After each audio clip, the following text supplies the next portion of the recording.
Partage. OK. Salutations à tous mes bien-aimés. Que le Seigneur nous bénisse et nous fortifie. Merci mes frères d'être encore ici présents. Comme nous avons dit mes frères que nous sommes en train de recevoir plusieurs questions et certaines questions nous les répondons dans le groupe. Donc nous allons continuer avec la séance questions-réponses que nous avons eue dernièrement.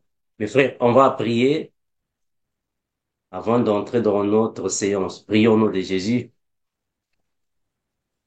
Incomparable Seigneur, nous te remercions infiniment, toi qui fortifies tes enfants. Merci de ce que tu as encore voulu que nous soyons ici, Seigneur Jésus, pour partager le pain de vie. Merci infiniment, Seigneur Jésus, car ta bonté est telle que nous soyons en bonne santé et revenir ici pour exalter ton Saint-Nom. Nous te remercions infiniment, toi qui es le Dieu qui mérite toute action de grâce. Oh, bénis, garde encore et toujours. Fortifie-nous encore et toujours, Père. Ajoute intelligence, sagesse, discernement, renouvellement en nous, afin que, Père éternel, nous puissions toujours être en ta présence. Bénis, garde encore et toujours. Ton puissant nom, Père, nous avons ces prières, nous disons. Amen. Mes bien-aimés, je vous remercie énormément pour les questions que nous recevons. Bon, bien qu'il y a plusieurs questions, mais nous n'allons vraiment pas les répondre toutes au même moment. Donc, il nous a en fait fallu alors venir et revenir afin, afin de, afin de les répondre. Vraiment, mes frères, vous allez vous joindre à nous jusqu'à ce que nous allons tous être ensemble ici. Alors, mes bien-aimés, premièrement, avant de passer la parole aux questions qui sont encore à venir, j'ai voulu d'abord rapidement parler sur ces trois. Un chrétien peut-il avoir des mauvais rêves? Bon, ça, ce sont des choses parfois que plusieurs frères et sœurs nous posent concernant la foi chrétienne. Est-ce qu'un chrétien peut-il avoir des mauvais rêves? Nous disons oui, un chrétien peut avoir des mauvais rêves. Parce qu'il faut comprendre, mes frères, que les mauvais rêves ne signifient pas dire que tu n'as pas Jésus. Les mauvais rêves ne signifient pas dire que tu n'as pas le Saint-Esprit. Non. Un chrétien peut avoir des mauvais rêves. Les mauvais rêves sont là pour t'aider à t'efforcer dans la prière. Les mauvais rêves sont là pour te stimuler afin que tu puisses encore entrer dans la profondeur de la prière. Le Seigneur nous aide parfois de nous montrer dans les visions, les songes, ce qui se passe dans le monde. Donc, avoir des mauvais rêves ne signifie pas dire que le Seigneur t'a abandonné. Non, non. Si, en fait, quand tu es attaqué, tu peux voir des choses. Le Seigneur peut permettre que tu vois des choses bizarres. Mais ces choses-là, c'est pour que tu puisses avoir la connaissance de ce qui se passe. Parce qu'il faut toujours savoir que dans la vie d'un chrétien ou d'une chrétienne, il y a toujours des attaques. Il y a toujours des persécutions, des tentations. Il y a toujours des tribulations. Ça ne va jamais manquer. Alors, ces attaques, ces tribulations, ces persécutions peuvent être physiques ou spirituelles.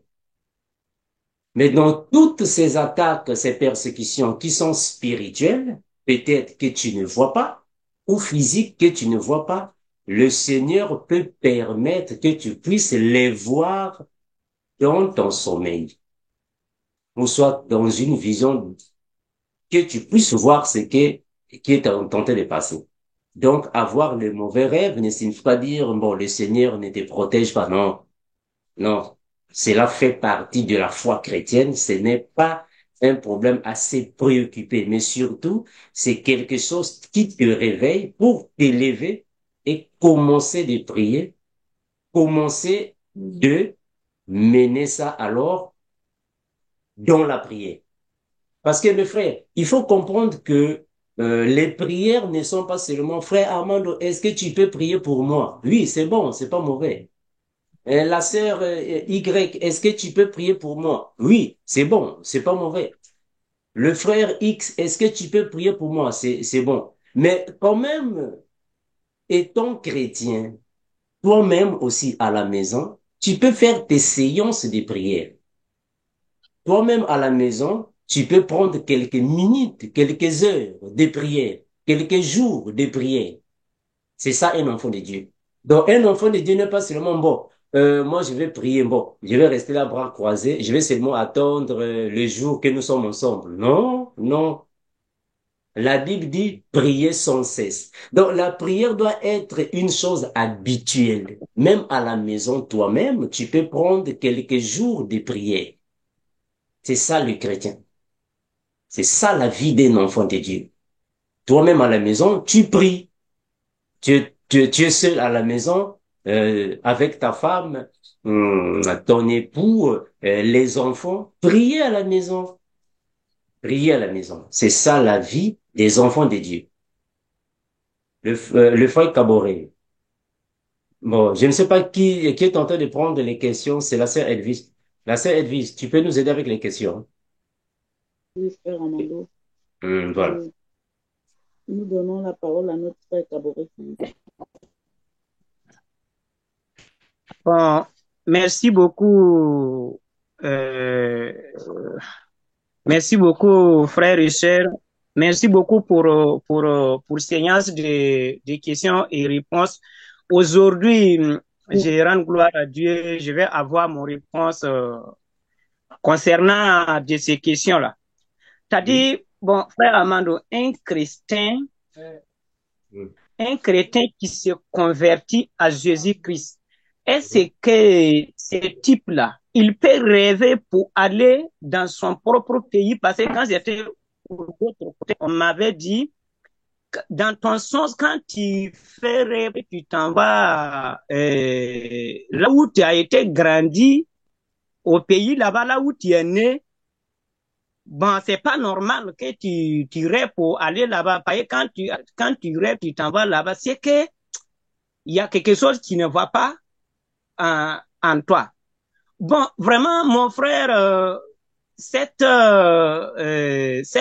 rêves m'a poursuivi jusqu'à aujourd'hui. J'ai gêné, j'ai prié. Ça fait 4 ans ou à 5 ans comme ça. Mais les jours même que moi je prends jeûne là, c'est à ces jours même que le problème là même ça vient. Je me rappelle l'autre jour, vous, dans une vidéo, vous nous avez dit que non, un chrétien peut avoir réclamation. Bon, je ne sais pas, c'est moi qui ne suis pas bon, dans une bonne relation avec le Seigneur que j'aimerais pour aller au pays là où j'étais grandi, ou bien c'est quoi? Voilà mon chrétien. Parce Ok. un chrétien qui a passé à la croix. Bon, on dit, bon, nous sommes attachés avec Christ maintenant. Bon, si les nouvelles choses, si les anciennes choses sont passées, toutes choses maintenant, ça devient nouveau. Comment ça se fait-il que je dors, je me trouve au pays? Mhm. Mhm. Voilà. Donc, Ok. voilà mon question. Merci, frère Caboret. Mais bien, mais s'il vous plaît, est-ce que nous pouvons fermer nos micros, hein, pour éviter qu'il y ait beaucoup d'écho? Merci, frère Philippe, pour la question. Bon, mais bien aimé, il faut savoir, mes frères, que être chrétien, on a toujours dit ça, mes frères. Être chrétien ne signifie pas dire qu'il n'y a plus d'attaque, on ne va plus t'attaquer, il n'y a plus de tentation, il n'y a plus de persécutions, c'est fini. Non, frère. Être chrétien, c'est pas ça. Être chrétien, c'est pas ça. Parce que dernièrement, on avait dit que la vie chrétienne est semblable à un enfant qui vient de naître. Vous voyez un bébé qui vient dans le monde, ce n'est pas le même jour déjà, il va commencer de courir. Non, c'est un enfant, il vient de naître. Il y a un temps, il va commencer de se déplacer à quatre pattes. Il y a un temps, il va commencer de se déplacer à genoux, commencer à pousser comme ça. Un temps, il va commencer à tomber jusqu'à ce qu'il va s'élever. C'est ça la vie chrétienne. La foi chrétienne, c'est ça. Donc, ce n'est pas parce que, bon, j'ai reçu Jésus, bon, je suis maintenant disciple de Christ, alors c'est fini. Non, non, mon frère. La délivrance n'est pas une chose que, bon, aujourd'hui, bon, on a prié pour moi, bon, je suis délivré. Non, frère. C'est pas comme ça. La délivrance est un processus. Ça va, mes frères? C'est un processus.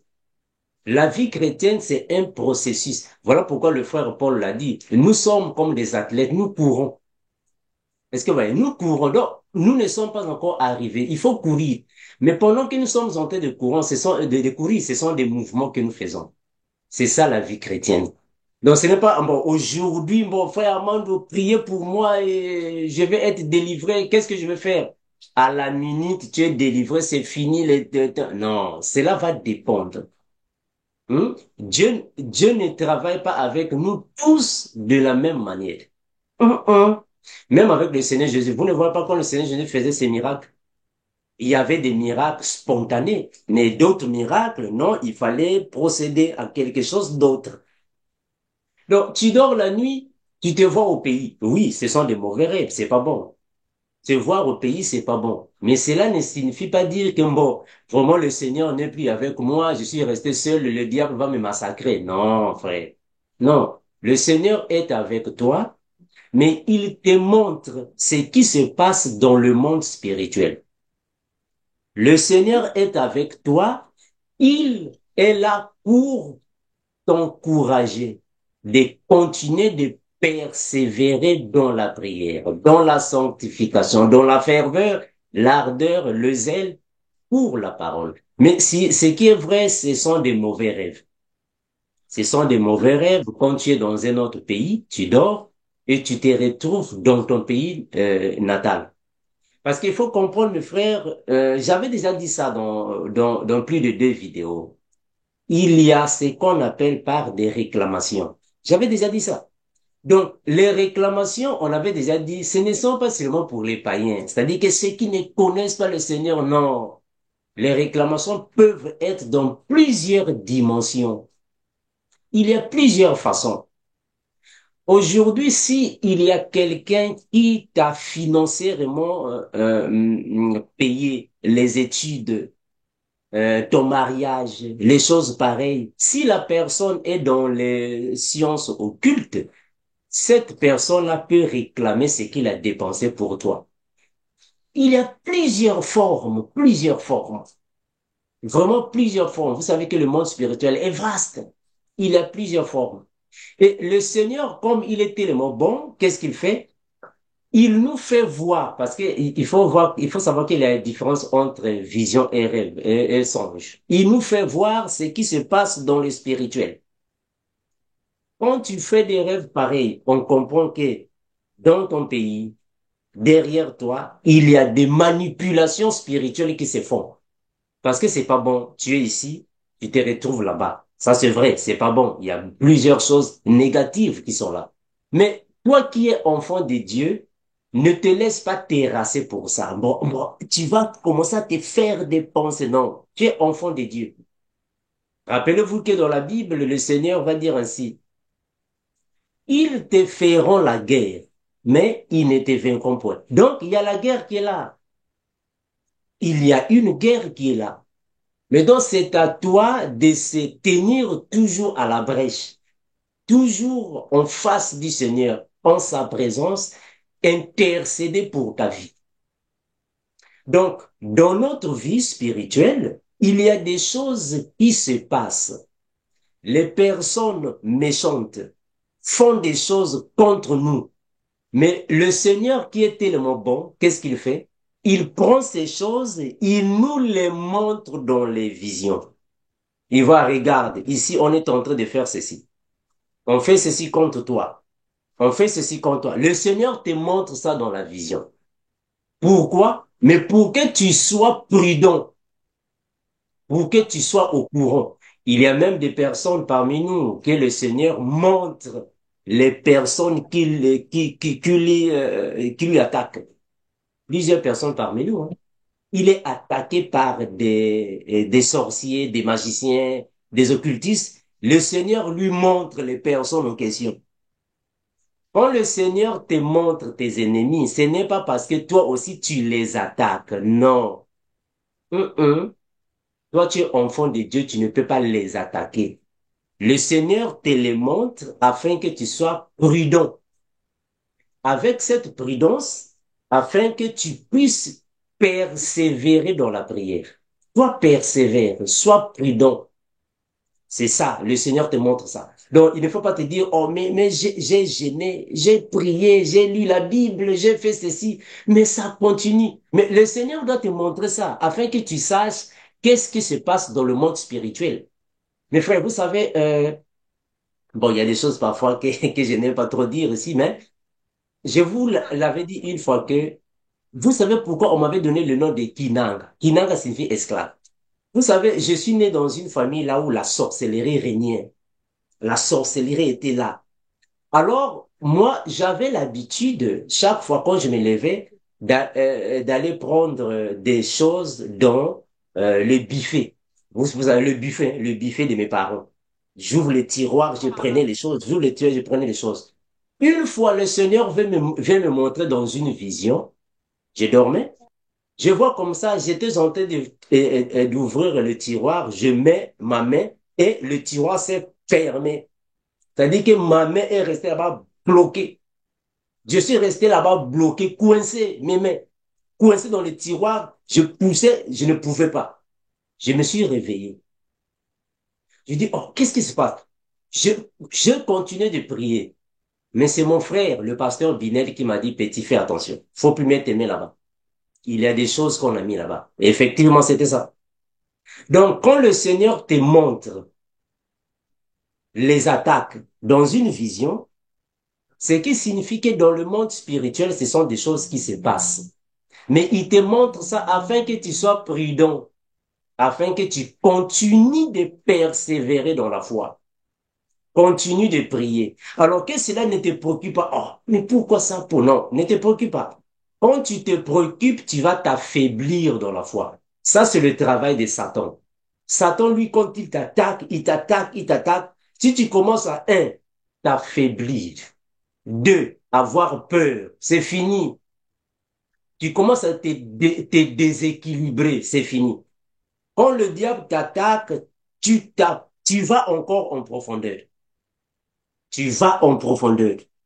C'est ça un enfant de Dieu. Parce que nous croyons que la nuit quand je dors et que je vois, il y a des chiens, des animaux qui t'attaquent, qui viennent te mordre, tu te réveilles, comprends déjà que dans le monde spirituel, je suis attaqué. On m'attaque dans le monde spirituel. Maintenant, le Seigneur m'a mis en garde. C'est à moi d'être prudent et continuer de prier. Alors, je ne serai pas là. Je vais commencer à avoir peur. Non, je ne peux pas avoir peur. Le Seigneur t'a montré afin que tu persévères. Donc, mon frère Philippe, ne te laisse pas briser pour ça. Aussi longtemps que tu pries pour ça, continue de prier, persévère dans la prière. Le diable ne peut jamais te détruire aussi longtemps que le Seigneur est avec toi. La sœur Edwige, Ah, merci beaucoup. sois Merci. fortifié, mon frère. Continue toujours dans la vie de prière. La Merci. sœur Edwige, Oui, frère Armando, merci. Nous donnons la parole à Papa Bello. Bonjour frères et sœurs, bonjour salut, frère papa. Armando.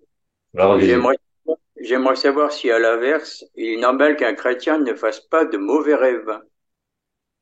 Pardon, je n'ai pas bien saisi.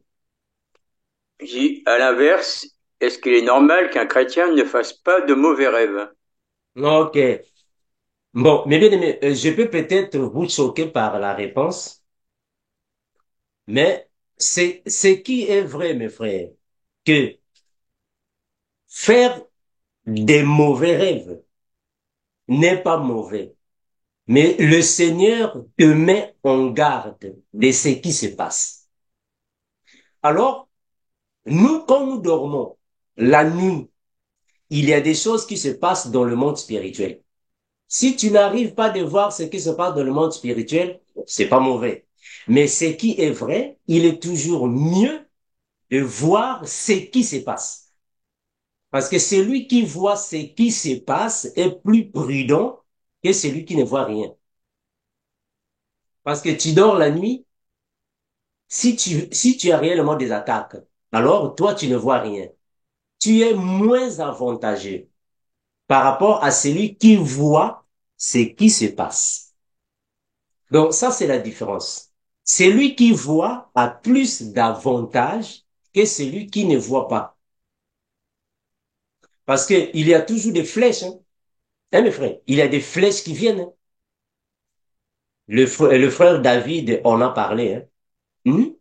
Il y a des flèches qui viennent. Il y a des attaques la nuit. Certaines personnes ne voient pas. On a toujours dit que nous tous, nous n'avons pas les mêmes dents, hein. On n'a pas les mêmes dents. Nous sommes différents. Certaines personnes ne voient rien. Ils dorment, ils se réveillent, ils dorment, ils ne voient rien. Mais d'autres personnes, Dieu les a fait grâce de voir. Dieu les a fait grâce. Mais bien aimé, j'espère que je vous avais déjà donné en fait plusieurs témoignages que le Seigneur nous fait grâce de, en fait, de voir. Moi, j'étais reçu dans une famille. C'est un collègue, des classes. Il m'avait reçu chez lui. Bon, c'est pas lui, en fait, c'est son papa qui m'a reçu chez lui. Mais malheureusement, après 2 ou 3 années, j'étais là-bas logé, nourri, véhiculé. Et après, malheureusement, il y a des choses que je ne peux pas dire ici en profondeur. Il y a eu des attaques. Je suis ici aux États-Unis. La famille là est restée en Afrique. Il y a eu des attaques. Mais comme le Seigneur nous fait toujours grâce, on a quand même cette capacité spirituelle de voir qui vient m'attaquer et il vient avec qui et comment.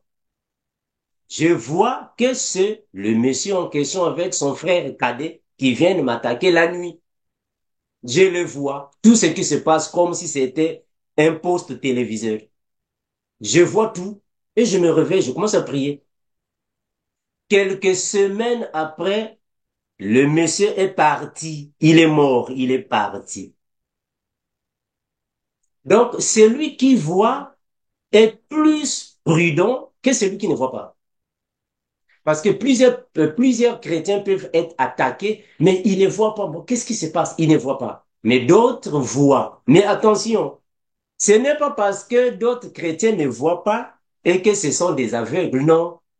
Si toi, tu ne vois pas, le Seigneur peut permettre à un autre de voir et venir te le dire. Voilà pourquoi nous disons toujours, mes frères, que si parmi nous, un frère, une sœur, a eu une vision d'un frère, d'une sœur, dans des conditions bizarres, cherchons d'intercéder pour le frère. Faut pas garder, bon, je vais garder ça secret. Non, mais quand tu gardes ça secret, le frère est exposé. La sœur est exposée. Il faut intercéder pour ça. Parce que d'autres personnes ne voient pas. Les autres voient, il faut intercéder pour les autres. Voilà, c'est un peu ça, pas belle. Je ne sais pas si vous m'avez saisi. Si, frère Mario, je vous remercie. Encore une. La sœur, oui. Oui, frère Amando, nous n'avons plus de main levée. Voilà, merci, bien aimé, s'il y a encore des questions qui viendront après, vraiment, faites-nous signe. Alors, je vais prendre la question numéro 2, qui était en train de dire que la transfusion sanguine, est-ce que c'est une bonne ou mauvaise chose? Est-ce qu'un chrétien ou une chrétienne peut pratiquer la transfusion sanguine? Bon, mais bien aimé, il faut savoir que euh, la transfusion sanguine, pour nous chrétiens, n'est pas un péché. Ce n'est pas un péché. Les témoins de Jéhovah prennent la transfusion sanguine comme péché, mais c'est avec ruse. Moi, si je le dis, bon, parfois, bon, parce que ce sont des personnes que j'ai beaucoup aussi fréquentées, c'est avec la ruse de vous écarter du sang de Jésus. Bon, c'est-à-dire que d'écarter ceux qui sont là-bas du sang de Jésus. En réalité, la Bible n'interdit pas de sauver une vie avec du sang. Je vais revenir pour donner un enseignement. Ici, c'est juste une réponse que je donne verbalement. Parce qu'il faut comprendre que même les apôtres de Jésus interdisaient le sang. Il fallait s'abstenir du sang. Mais on a toujours dit que, au début, les apôtres de Jésus n'avaient pas encore des connaissances approfondies. Voilà pourquoi ils avaient dit dans Acte 15, le frère Pierre et les autres aussi étaient convaincus que il fallait s'abstenir du sang. Il fallait aussi s'abstenir même des viandes, quelques viandes, parce qu'ils croyaient encore qu'il y avait des animaux purs et impurs. Et le frère Paul, quand il est venu, il a bien dit que non, mangez de tout ce qui se vend au marché. Donc, nous comprenons que la Bible confirme que l'âme est dans le sang, ça c'est vrai, mais une personne qui reçoit le sang pour être sauvée ne va pas recevoir une deuxième âme. Parce qu'une personne ne peut jamais avoir deux, trois, quatre âmes. Ça n'a pas de sens. Hein, mes bien-aimés, ça n'a pas de sens. Donc, si ton fils est malade, on l'amène à l'hôpital et là-bas, le médecin demande du sang pour qu'on puisse alors ajouter à ton fils. Donc, faut pas venir dire non, mais les témoins de Jéhovah disent qu'on ne peut pas donner le sang. Non, non, mes bien-aimés, donne le sang afin que ton fils puisse avoir la vie. Si c'est ta femme, fais-le, mon frère. C'est pas un péché. Donc, il ne faut jamais se dire, bon, on m'a demandé du sang là-bas à l'hôpital pour ma femme. Et ma femme est hospitalisée, on demande du sang pour ma femme. Bon, on va prier, on va gêner. Non, mes frères, il y a la prière et la médecine. Deux choses différentes. On ne va pas régler toutes choses dans la prière. Non, la médecine est là aussi pour nous venir en aide. Donc, si ta femme est hospitalisée, on demande du sang, c'est pas un péché de donner le sang. C'est pas un péché. Parce que ta femme n'aura pas ton âme. Ou soit ton fils n'aura pas ton âme. La Bible a dit, l'être humain a un corps, une âme et un esprit. Il n'y a pas un être humain qui a quatre âmes. Ça n'a pas de sens. Mais je vais revenir pour donner un enseignement. Je vais revenir. Ça, ici, aujourd'hui, c'est juste une réponse verbale que je vous donne, mais je vais revenir. La sœur Edwige. Merci, frère Amando. Nous donnons la parole à notre sœur Laurette.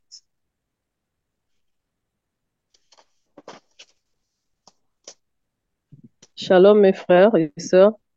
Salut, En fait, sœur. je voulais revenir par rapport à les rêves que nous pouvons faire la nuit. Bon, lorsque par exemple le Seigneur te montre une personne, peut-être qui peut être de ta maison, et que les rêves sont toujours dans le sens que c'est la même personne que tu vois la même personne dans vraiment des rêves. Vraiment, tu sens vraiment que ce sont des attaques qui sont là, que vraiment, c'est pas bien. Tu te poses la question, bon, qu'est-ce qui ne va pas, qu'est-ce qui ne va pas? Bon, nous, maintenant, comment nous allons savoir si c'est vraiment Dieu qui nous parle, qui nous révèle peut-être des choses par rapport à la personne que, ah, fais attention, il y a ça, il y a ça, il y a ça. Ou bien aussi, dans le sens que peut-être on dira aussi que voilà, peut-être c'est le diable aussi qui te parle pour te mettre en personne avec le mal, pour penser peut-être que la personne n'est pas bien, ainsi de suite. Bon, qu'est-ce que nous devons faire par rapport à ça? Merci, ma sœur Laurette. Bon, mais bien aimé, vous savez, dans chaque chose, il y a toujours des dimensions. Dans chaque chose, même dans la spiritualité, il y a toujours des dimensions. Nous ne sommes pas tous pareils, je l'ai toujours dit. Quand tu vois dans un songe, dans une vision, quelqu'un venir t'attaquer, si réellement vous connaissez la personne dans la vision, attention, il ne faut pas déjà le lendemain résoudre que c'est cette personne. Non. Tu peux voir Monsieur Albert, mais en réalité, c'est pas Monsieur Albert. Parfois, c'est Monsieur Roland. Donc, il ne faut jamais attaquer quand tu vois, bon, c'est lui. Il faut attendre que le Seigneur te confirme que si réellement c'est la personne là. Il faut attendre. Il faut être patient jusqu'à ce que le Seigneur te confirme si réellement c'est la personne. Maintenant, si vous êtes déjà convaincu que c'est la personne, le Seigneur vous a convaincu que c'est la personne. Voilà pourquoi aujourd'hui, même dans les réseaux sociaux, il y a beaucoup de soi-disant prophétesses qui viennent. Eh, j'ai vu le frère X. Le frère là, Dieu m'a montré, il est comme ça, comme ceci, comme cela, comme cela. En réalité, ce n'est pas le frère. C'est pas lui. Parfois, c'est pas lui. Comme dernièrement, on m'avait envoyé une vidéo. Mais frère Armando, il y a une vidéo, on a dit que tu es dans la magie, le fétiche, l'impudicité, beaucoup de choses. Ah, ça m'a fait rire. Mais frère, quand vous voyez dans une vision l'image d'une personne que vous connaissez, attention, il ne faut pas déjà rapidement attaquer la personne. Non, parfois c'est pas lui. Il faut faire très attention. Sinon, vous allez dire des choses dont vous allez rendre un mauvais, soit un faux jugement contre la personne. Parfois, il est pour lui innocent. Il ne connaît même pas ces choses-là. Même pas. Donc, il faut attendre la confirmation du Seigneur. Maintenant, si le Seigneur vous confirme que réellement c'est lui, vous étant chrétien, qu'est-ce que vous allez faire? Le Seigneur l'a dit, non, dans la Bible. Frère Philippe, nous sommes dans la Bible, on va lire un passage. Le Seigneur dans la Bible va dire ainsi. Nous sommes dans Matthieu. La Bible, le Seigneur va alors dire ainsi. Donc, quand vous découvrez que c'est la personne qui vous attaque, faut pas aller là-bas. Hein, mes frères?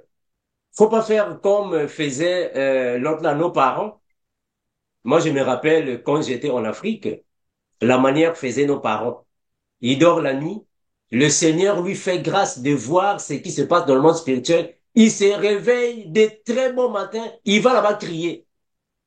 Il va là-bas parler. Vous n'allez pas me réussir.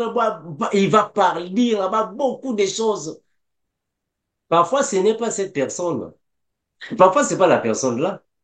Il faut avoir la maîtrise. Alors, nous allons lire ce que la Bible dit. La Bible dit ainsi. Euh, nous sommes dans Matthieu. Le Seigneur nous dit ainsi. Ça, c'est la doctrine. Dans la doctrine, le Seigneur va nous dire ainsi. Matthieu 5, 44. Qu'est-ce que la doctrine nous dit? Ça, c'est la doctrine du Seigneur. Il nous dit quoi? Le Seigneur va nous Matthieu dire quoi? Hein? 5, 5, verset 44. 44. Hein? Je lis au nom de Jésus.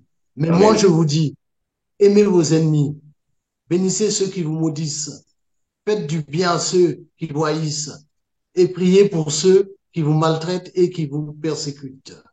On continue, mon frère, continue. Verset 45, afin que vous soyez fils de votre Père qui est dans les cieux. Car il fait lever son soleil sur les méchants et sur les bons, et il fait pleuvoir sur les justes et sur les injustes. Voilà, tout ça. Mais bien aimé, retenons une chose, mes frères. Le diable ou les démons, quand ils t'attaquent, c'est parce que tu as quelque chose qui leur appartient. Parce que tu as laissé des portes ouvertes. Parce que tu as quelque chose qui leur pousse pour venir t'attaquer. Parce que tu appartiens à un autre camp. Et ils t'attaquent. Quand tu vois comme ça, toi, résiste-le dans la prière. C'est ce que la Bible dit. Et résiste dans la prière. En d'autres termes, persévère dans la prière. Continue de prier. Maintenant, si c'est une personne physique, mais qui est dans le monde des ténèbres, t'attaque. C'est-à-dire que quelqu'un est sorcier, mais vient t'attaquer. Si réellement toi, tu es chrétien, enfant de Dieu, tu es convaincu que c'est monsieur Y qui m'attaque, Toi, chrétien, ne va pas là-bas la journée l'attaquer. Non, parce qu'il t'attaque spirituellement. Toi, tu dois continuer de prier. Parce que si tu vas là-bas physiquement, tu ne vas pas le vaincre. Il n'y a que par la prière. Mais vous savez, une fois, je me rappelle, j'étais en Afrique. J'étais en Afrique.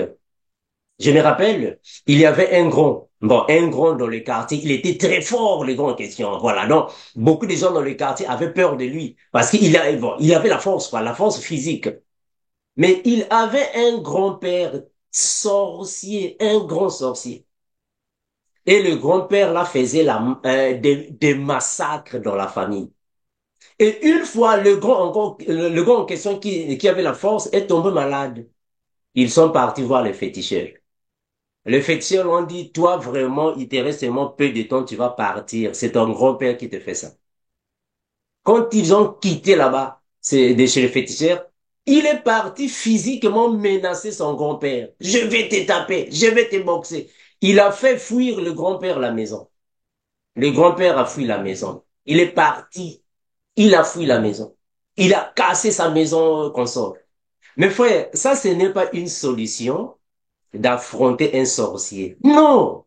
Parce que la journée, toi, tu peux être plus fort que lui physiquement. Ça, c'est vrai. Mais dans la nuit, toi, tu vas dormir.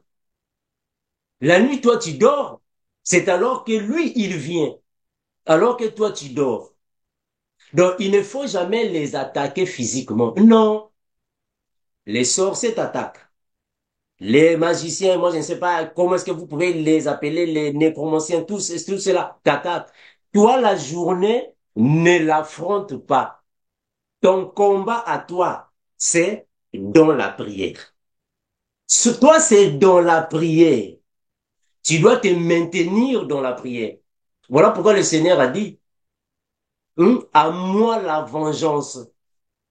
Toi, tu vas prier, c'est lui qui va se venger à ta place. Je ne vous ai pas dit ici que j'avais longtemps des attaques, je dormais, le Messie en question est venu, moi dans la prière, quelques semaines après, on a dit là-bas qu'il est mort. Toi, c'est dans la prière. C'est le Seigneur qui va réagir. Donc, il ne faut pas faire que bon, je dors la nuit et je vois comme ça, bon, c'est mon voisin. Mon voisin est venu m'attaquer la nuit, il m'a attaqué, il m'a fait du mal. Je me réveille. Le lendemain, à 6 heures du matin, je vais déjà à sa porte. Non, tu ne vas pas frapper à sa porte. Non, tu ne vas pas frapper à sa porte. Comme ça, tu vas l'affronter physiquement. Non, laisse-le continuer avec ses œuvres et toi aussi fais les œuvres de ton papa. Il fait les œuvres de son père, toi aussi fais les œuvres de ton père. Continue de prier. Remets ça entre les mains du Seigneur. C'est le Seigneur qui va te protéger. C'est le Seigneur qui va combattre à ta place. Ce n'est pas toi à régler ça physiquement. Parce que c'est un problème spirituel, ça doit être résolu spirituellement, pas physiquement. Si tu vas physiquement, tu vas tomber. Tu vas là-bas physiquement, tu tombes. Parce que lui, il est dans le spirituel. Donc, il faut aussi aller dans le spirituel. Faut pas aller là-bas physiquement. Non, non, non, non, tu vas tomber. Mais frère, vous savez, bon, en fait, il y a des choses que je vais ouvrir ici pour dire, mais je suis en train de freiner. Hein, mes frères, il y a des choses que je peux dire, mais je me freine pour ne pas dire, frère, moi, je ne fais que parler de toi. Non. Mes frères, moi, j'ai tenu comme ça à la main la sorcellerie. À la main comme ça, la sorcellerie. À la main comme ça, la sorcellerie. Bon, mes frères, il y a des choses, mes frères. Mais je ne peux pas aller attaquer la personne. Non, c'est toi, non. Je ne peux pas aller l'attaquer. Je suis chez moi, mes genoux par terre, je prie.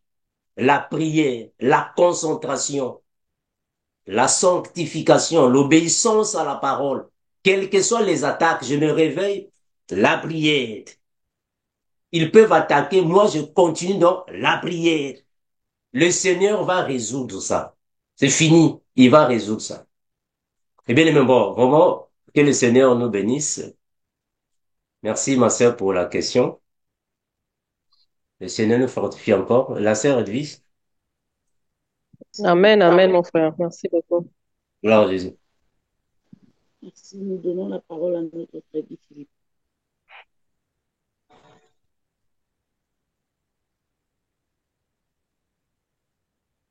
La sœur Edwige. Frère Guy Philippe, ton micro. Oui, merci ma sœur. Je voulais te demander, mon frère Armando, pour un chrétien, est-ce que un chrétien peut faire un don d'organes pour une greffe? S'il te plaît, mon frère. Très bien. Une bonne question également.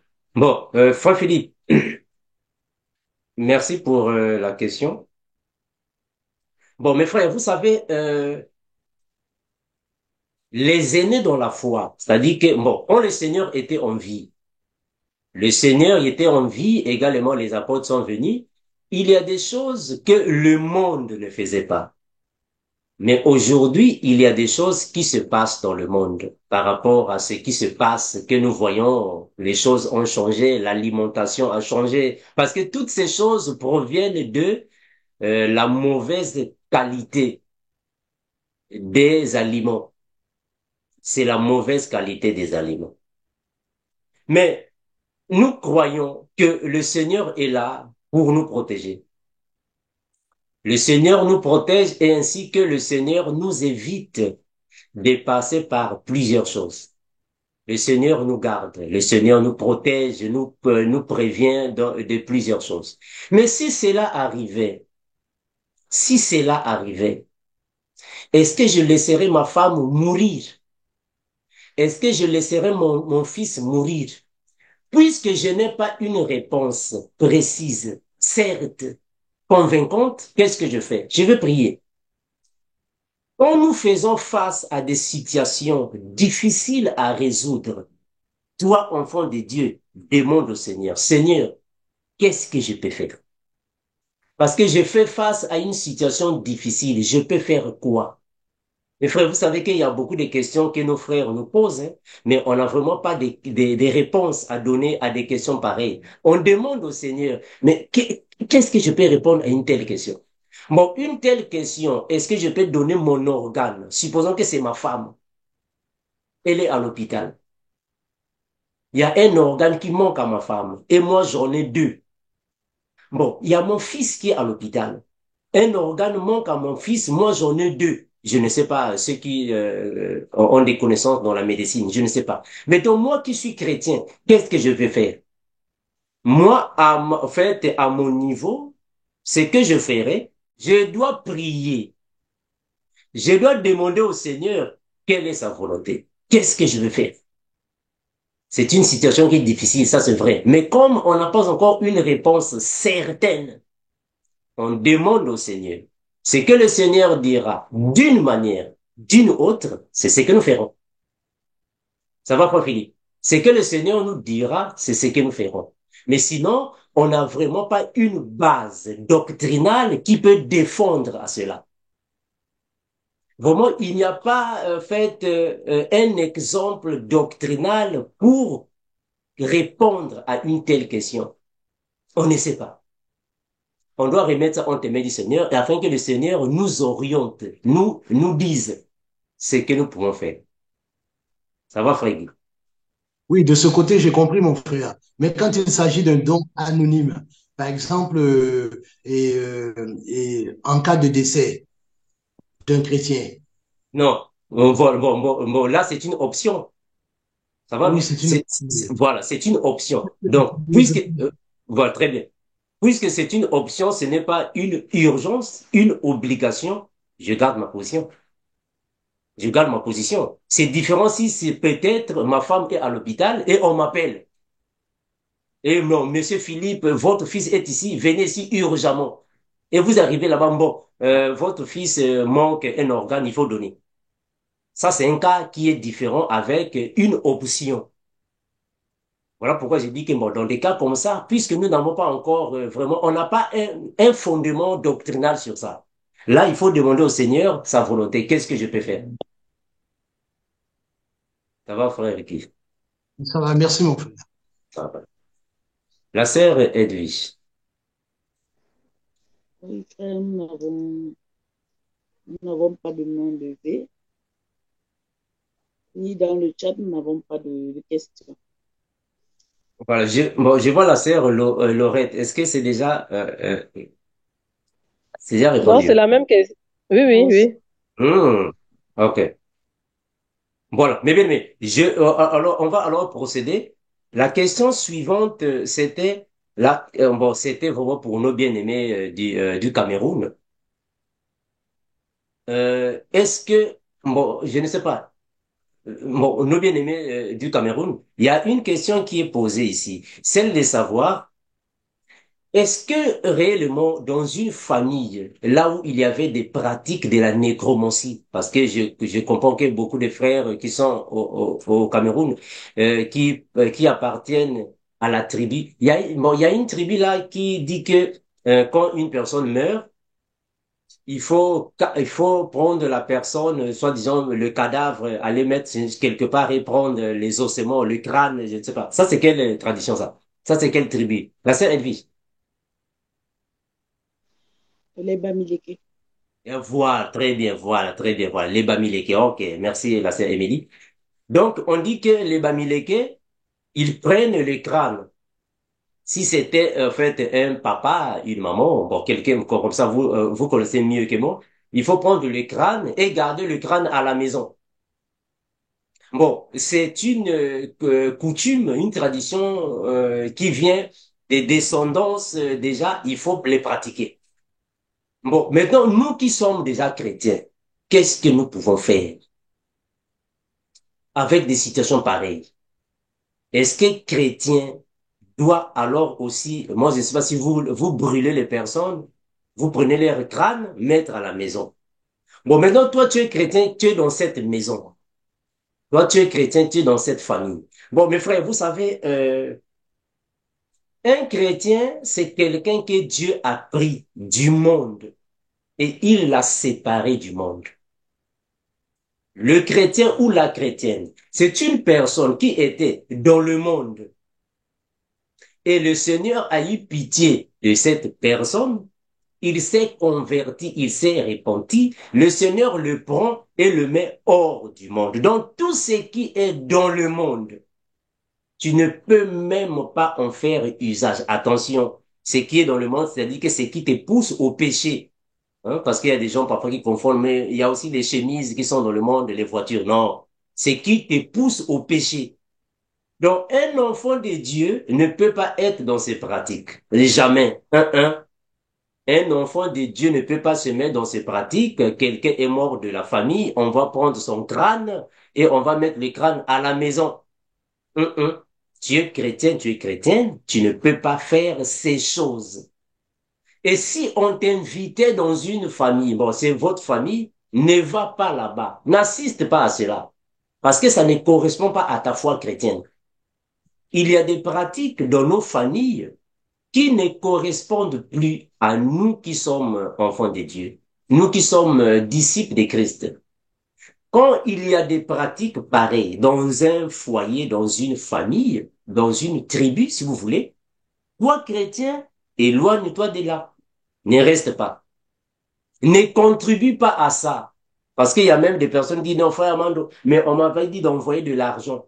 Il faut que nous puissions envoyer de l'argent. On va acheter les feux, moi je ne sais pas quoi là pour les crânes. Non, toi tu es chrétien. Hein. Donne ta position.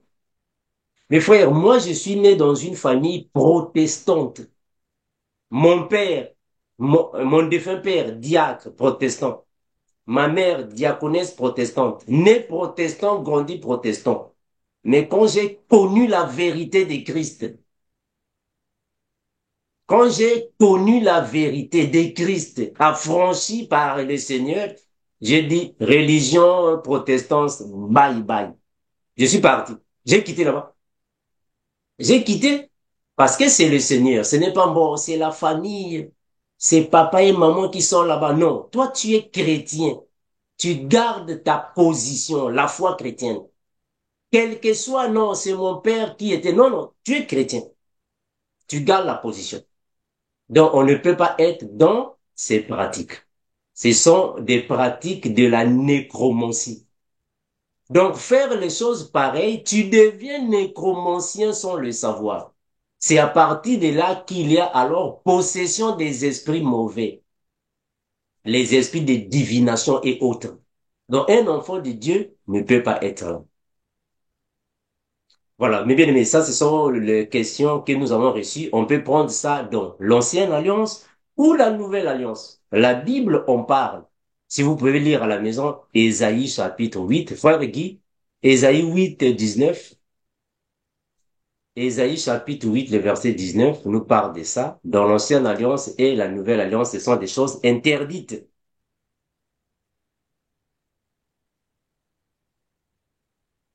Ésaïe 8, 19.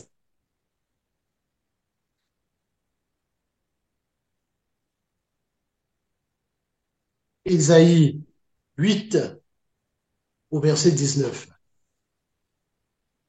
Si l'on vous dit, consultez ceux qui évoquent les morts et ceux qui prédisent l'avenir, qui poussent des sifflements et des soupirs, répondez, un peuple ne consultera-t-il pas son Dieu?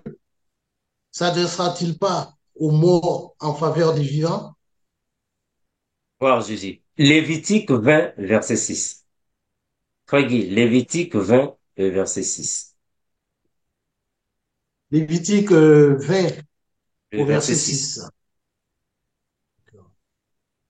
Si quelqu'un s'adresse aux morts et aux esprits pour se prostituer après eux, je tournerai ma face contre cet homme.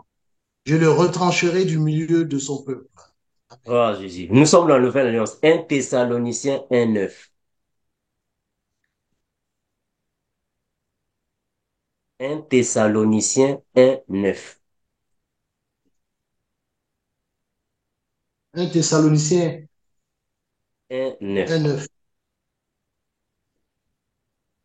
Je lis au nom de Jésus. Amen. Car on raconte à notre sujet quel accès nous avons eu auprès de vous et comment vous vous êtes convertis à Dieu en abandonnant les idoles pour servir le Dieu vivant et vrai. Voilà, Jésus. Les idoles. Merci, frère Philippe. Que le Seigneur soit béni. Mais bien aimé, le Seigneur, dans la parole, appelle ça la prostitution. La prostitution. Ceux qui vont vers les idoles, ce sont des prostituées spirituelles. Mais dans le langage courant, selon les hommes de la terre, ils appellent ça la nécromancie. Et la nécromancie est péché devant le Seigneur. C'est punissable devant le Seigneur. Nous, enfants de Dieu, on ne peut pas se mettre dans ces choses. Quelqu'un meurt dans la famille, enfant de Dieu, on prend le cadavre, on le mène à la morgue. Après la morgue, on va l'enterrer. Point barre, c'est fini. C'est fini. Il n'y a pas de mort. Aujourd'hui, c'est le 40e jour. Non, c'est fini, c'est fini. Il est parti, c'est fini. Il n'y a pas de 40e jour. Il n'y a pas la fête de Toussaint, c'est fini. Merci, mes bien-aimés.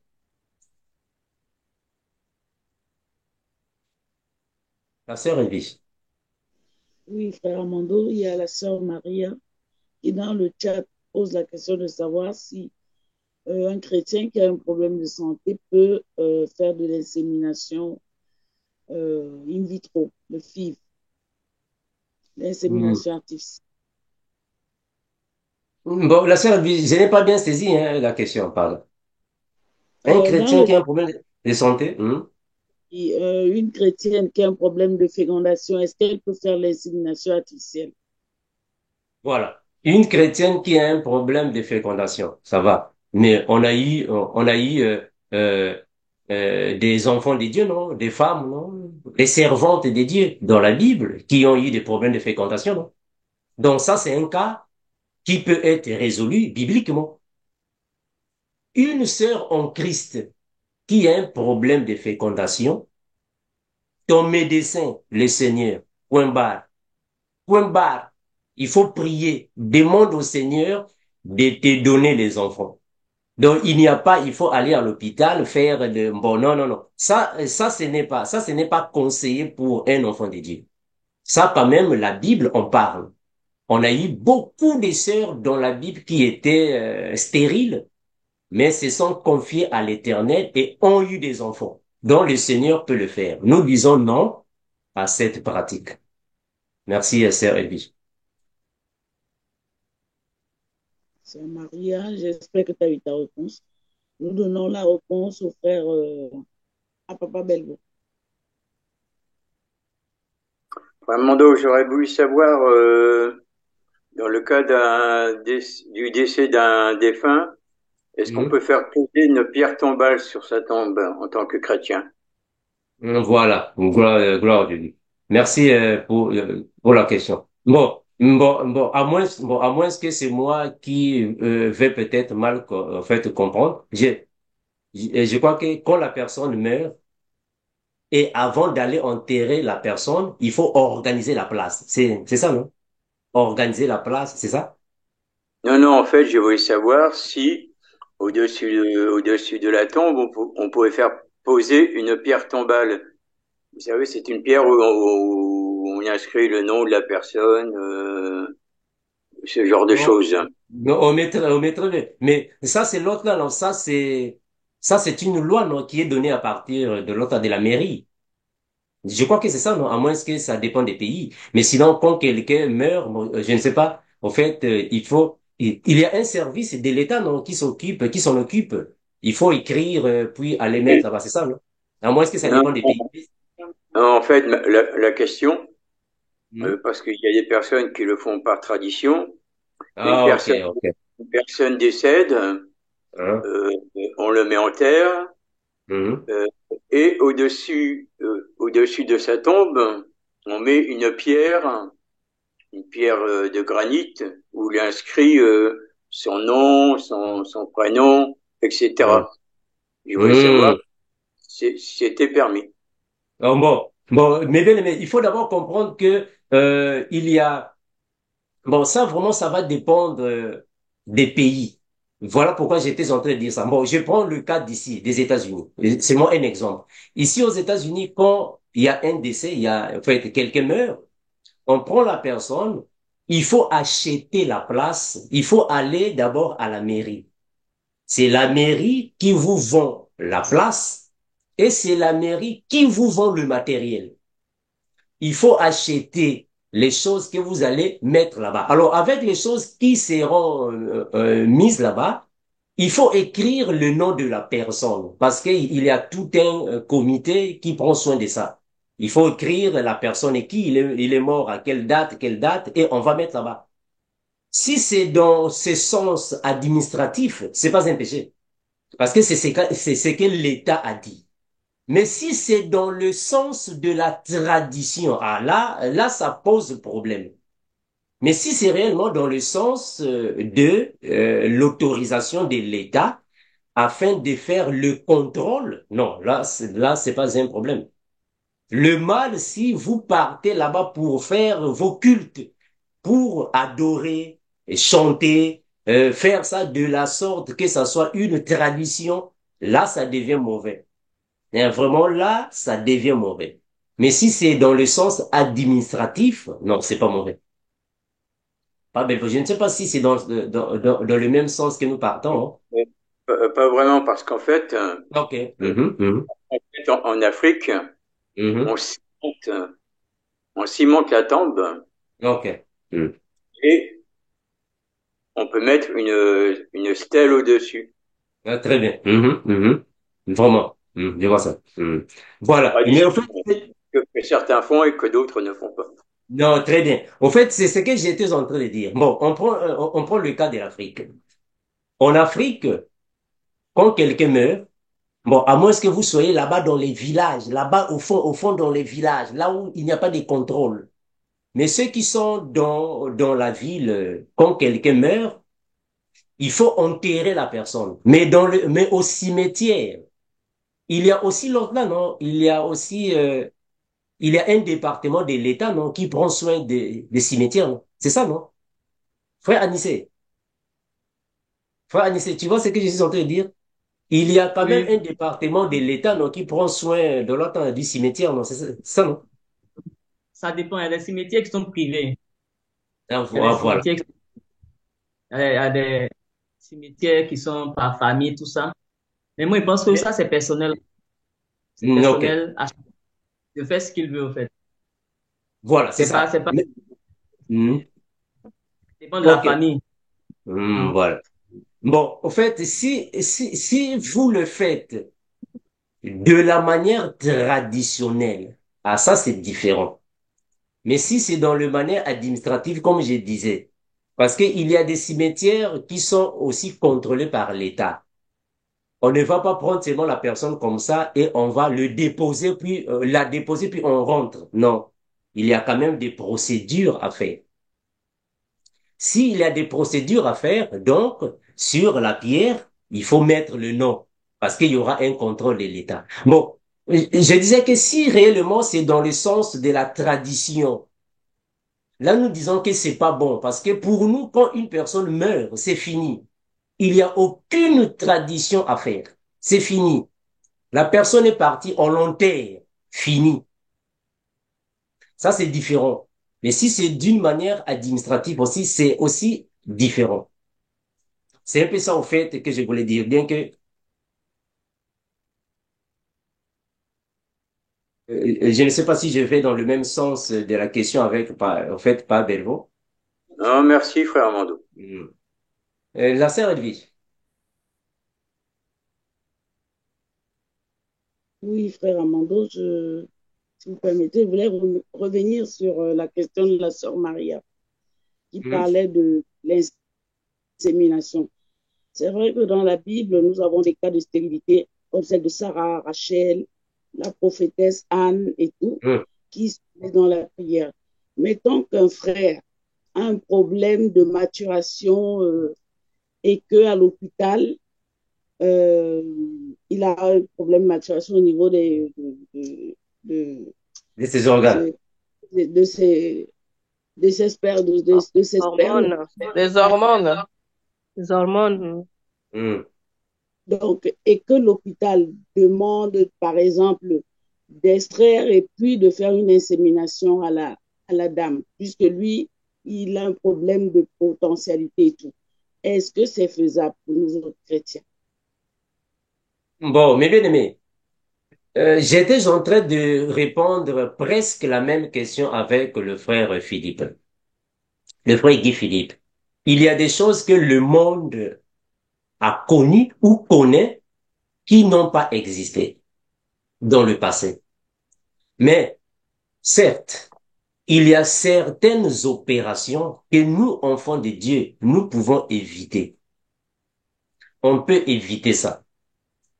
Moi, je crois que dans des cas pareils, comme je disais avec la question du frère Guy Philippe, si nous sommes incertains de faire une chose, nous avons un Dieu.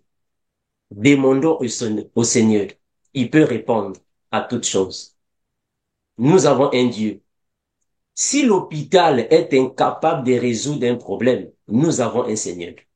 Donc, faut pas faire des choses pour le plaisir de faire. En fait, il y a un couple qui m'avait contacté, qui avait le même problème.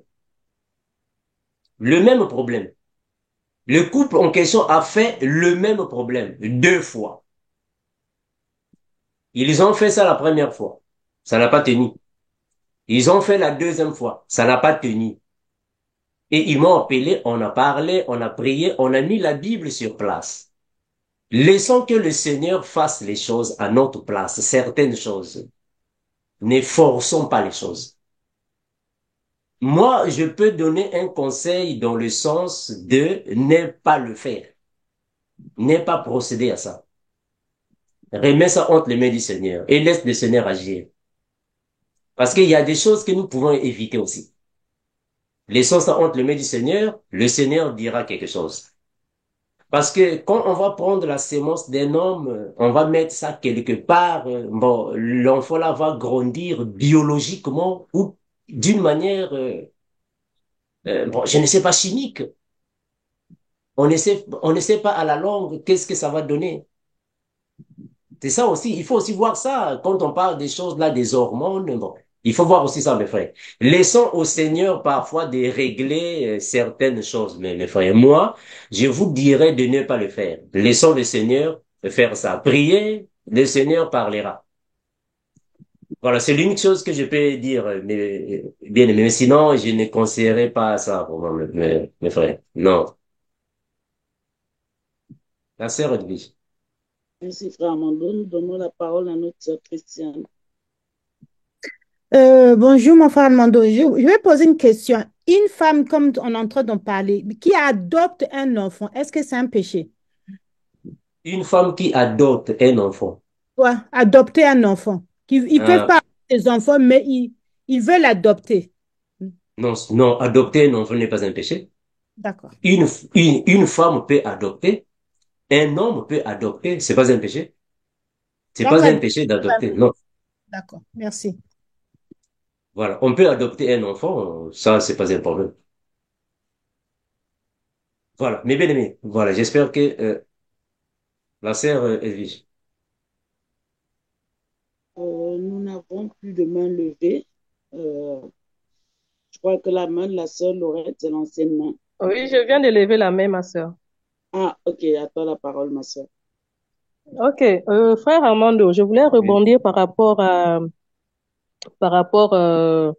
les tombes et autres. Bon, moi, je vais prendre par exemple un cas par exemple, moi personnellement, depuis que je suis ici en étranger, j'ai perdu presque la plupart des membres de ma famille, ma maman, ma sœur, mon petit-oncle, mon grand-père et ma grand-mère. Bon, on les a tous enterrés au village natal. Maintenant, je voulais savoir, au cas où je me rends par exemple au pays, est-ce que on devrait m'amener voir les tombes. Par exemple, on va peut-être me dire, voilà, tu es arrivé, ça fait longtemps, tu es resté à l'étranger pendant tant d'années.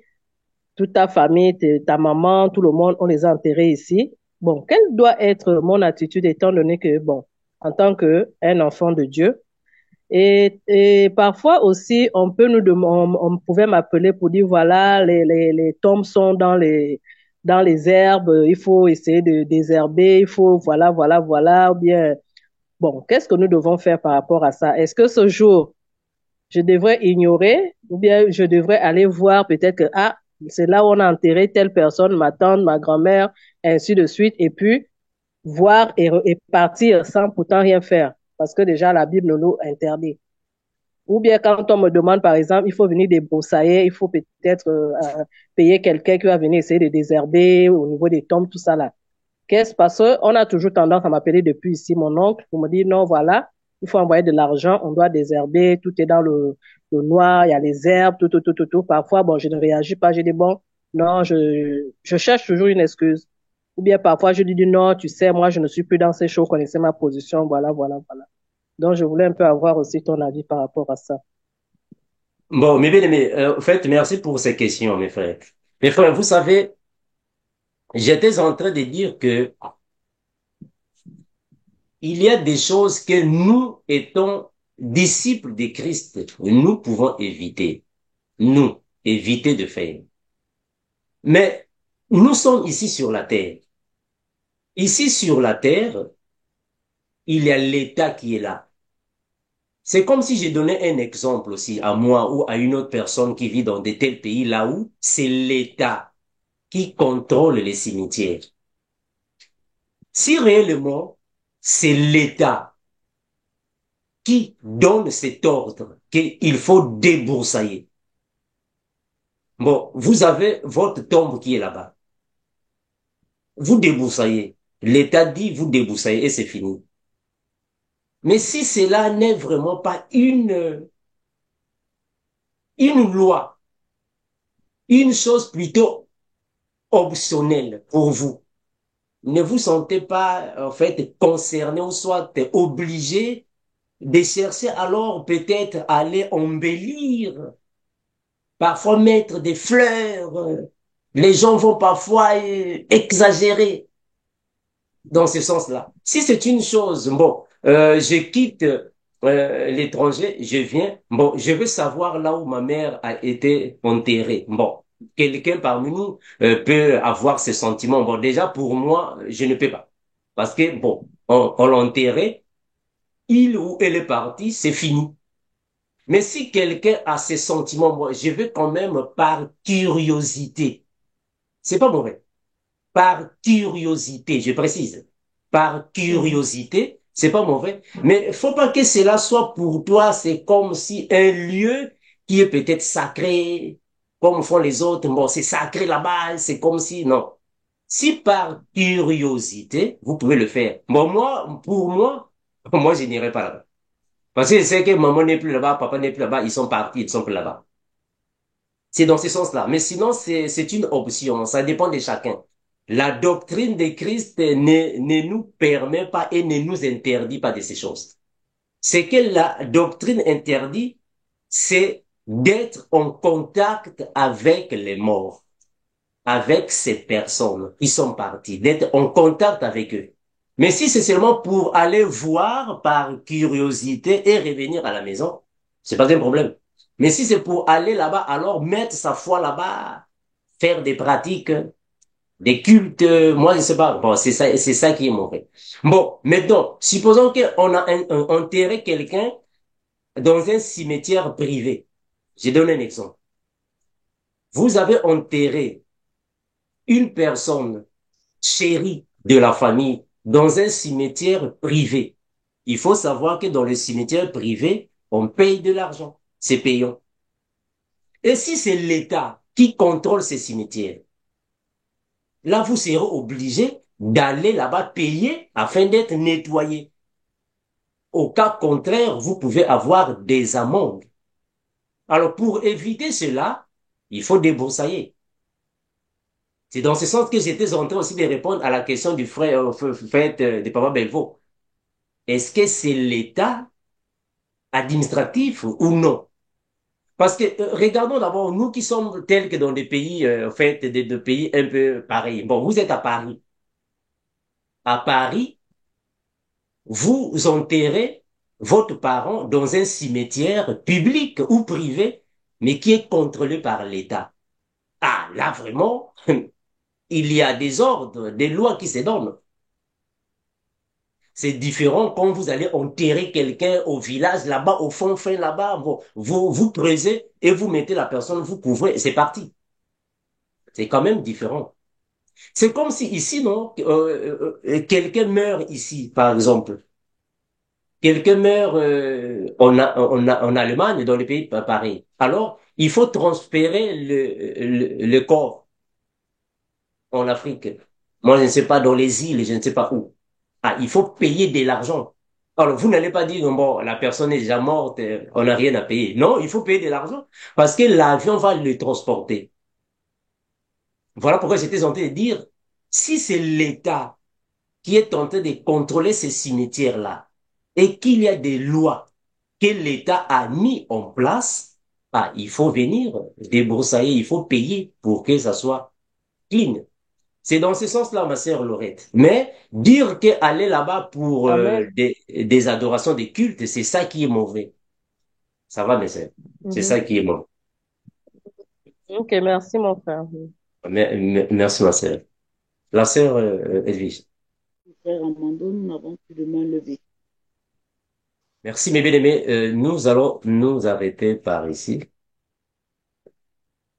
Merci, mes frères. Nous allons prier, mes bien-aimés. On va prier, mes frères. On va remettre entre les mains du Seigneur nos frères, nos sœurs qui passent des moments difficiles, nos frères, nos sœurs qui sont dans des préoccupations, dans des soucis, dans des attaques, des choses diverses. On va les remettre entre les mains du Seigneur. On demande au frère Philippe, le frère Guy Philippe. Le frère Guy Philippe va remettre entre les mains du Seigneur nos frères et nos sœurs qui traversent des moments difficiles. Seigneur Jésus, nous te prions, Seigneur, pour nos frères, nos sœurs, Seigneur, qui passent par des moments difficiles. Donc toi, Seigneur Jésus, tu connais, Seigneur Jésus, leurs besoins.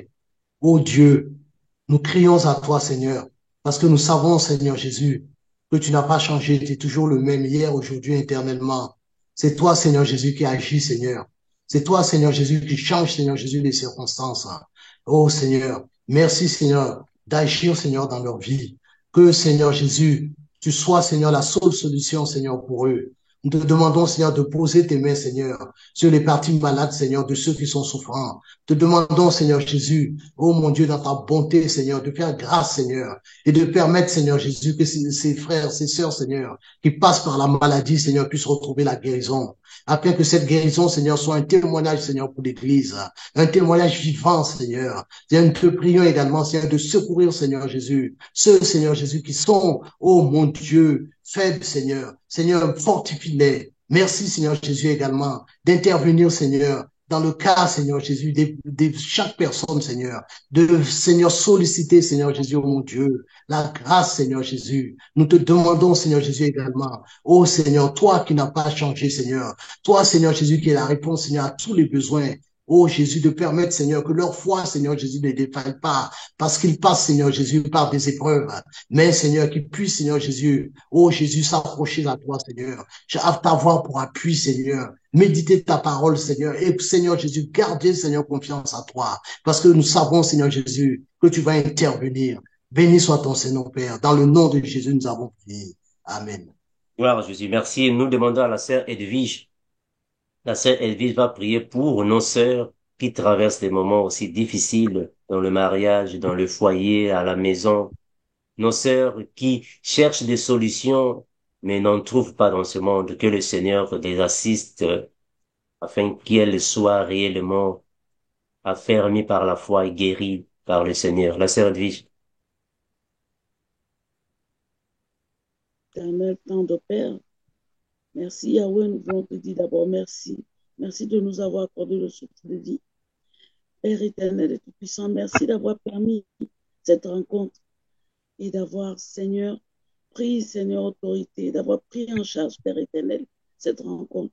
Papa, nous venons auprès de toi, Père, te recommander nos sœurs qui vivent des situations particulières, Père éternel, de maladies, des problèmes, Seigneur, dans leur foyer, avec les enfants et tout, Père éternel.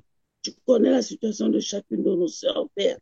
Nous voulons te les recommander, Yahweh, car tu as dit, Seigneur, que nous venions déposer à tes pieds toutes nos charges, Père, afin de vivre la paix que cette peur que toi seul tu sais donner, Père.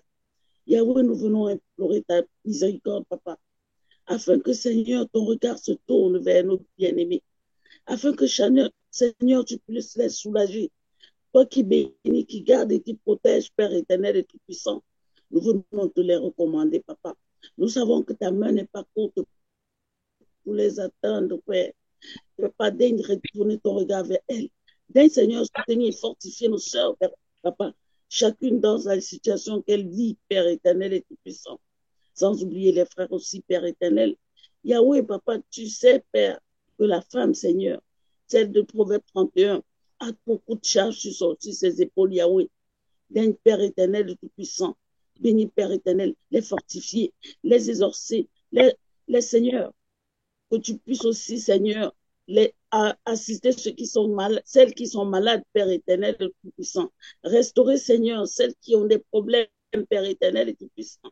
Yahweh, nous te disons merci, car nous savons, Papa, que tu es omniscient, omniprésent, et que, Papa, il n'y a que toi, Père. Ce que tu ne peux pas faire n'existe pas, Papa. Yahweh, Papa, merci, nous venons te dire merci. Merci pour ce que tu as déjà fait dans la vie de nos sœurs, pour ce que tu fais en ce moment et pour ce que tu feras. Dans le nom puissant de Jésus, nous avons ainsi prié et nous disons Amen. Nous allons prier pour le GIEC, prions pour les prédicateurs du GIEC, prions pour les sœurs qui accompagnent ce ministère ainsi que le frère, prions pour la jeunesse, prions pour tous ceux qui viennent afin de participer, contribuer, afin que cette œuvre soit encore au service de l'Église. Prions pour nos frères et sœurs qui ne sont pas venus. Prions, Père, au Seigneur, afin que le Seigneur nous fortifie toujours et que nous puissions continuer toujours dans la saine doctrine. Père éternel, nous te remercions, toi qui es incomparable Dieu, créateur de toutes choses. Merci Seigneur Jésus-Christ, parce que tu nous connais tel que nous sommes, Père. Nous te remercions infiniment, parce que tu es l'unique Dieu de bonté, de miséricorde, de réconciliation. Nous te remercions, Père éternel, pour ta présence au milieu de tes enfants, ton assistance, Père éternel, car il n'y a que toi qui ajoute sagesse, intelligence, discernement. Il n'y a que toi, Père éternel, qui nous oriente, nous dirige chaque fois quand nous faisons face à des préoccupations dont notre intelligence est limitée. Merci infiniment, Seigneur Jésus, parce que tu réponds aux problèmes que nous avons, dont personne sur cette terre ne peut donner la solution. Mais tu donnes la solution, Père éternel, parce que tu connais toutes choses dans notre vie. Et il n'y a que toi qui visites les familles, Père éternel. Nos sœurs, nos frères qui traversent des moments difficiles dans le foyer, les couples entre tes puissantes mains, Père éternel. Les célibataires ainsi entre tes mains, Seigneur Jésus, parce qu'il n'y a que toi qui es tant ta main puissante dans nos vies, afin que, Père, toute attaque, toute présence maléfique, toute persécution, et toute tentation que nous traversons soit nulle, Père éternel, devant ta face. Car il n'y a que toi qui nous arrache du danger, tu as dit dans ta parole. L'ange de l'Éternel campe autour de ceux qui craignent son nom. Merci infiniment, Père, pour cette assurance. Garde encore et toujours, Père. Visite nos familles, nos foyers. Tu connais tout ce qui se passe dans nos familles, Père éternel. Et il n'y a que toi qui viens en nous afin de nous ajouter intelligence, ajouter sagesse, Père éternel, là où est insuffisant. Nous te remercions, Père, et nous venons toujours envers toi, Seigneur Jésus, avec nos incompétences, nos incapacités, afin d'être encore comblés de sagesse et d'intelligence. Oh, béni garde encore toujours, Père. Dirige-nous encore et toujours. Fortifie tes enfants, Père éternel, afin que nous ne puissions pas trébucher devant les pièges de ce monde. Fortifie-nous, Père éternel, toute mauvaise idée, mauvaise pensée, mauvaise ambition qui viennent à nous, Père éternel, et qui surgissent dans nos esprits afin de contredire ta parole, sois éloigné de nous, Père éternel. Fortifie tes enfants, Père, chaque fois quand nous faisons face à des barrières, des murs, des situations difficiles à résoudre avec l'intelligence humaine. Il n'y a que toi qui peux intervenir, afin que nous continuions de persévérer dans la foi, soit avec mes frères et mes sœurs, partout là où ils sont. Garde, Père éternel, en toi, nous avons toute notre assurance parce que tu mérites notre adoration. Tu mérites action de grâce, Seigneur Jésus-Christ, parce que tu es l'incomparable qui est assis sur son trône et tu diriges en chef, en majestueux. Nous te remercions infiniment, Père, que le règne, la puissance, la gloire reviennent à toi seul, Jésus-Christ, l'incomparable Seigneur. Nous disons Amen. Merci, mes bien-aimés, à nous revoir dès que le Seigneur nous donnera encore cette occasion. Merci et bye bye. Bye bye, soyez bénis, monsieur. Merci, merci bien-aimés. Bye Bye bye. bye. Soyez Gloire à Dieu. bénis. Soyez Semaine bénis. à Au tous. Bonne revoir. Maranatha. soirée. Soyez bénis. Amen. Bonne semaine. On est revenu, on est revenu. Au revoir.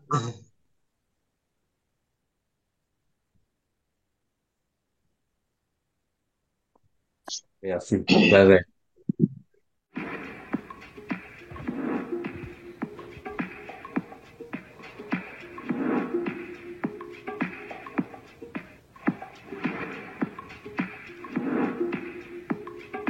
Stay focused.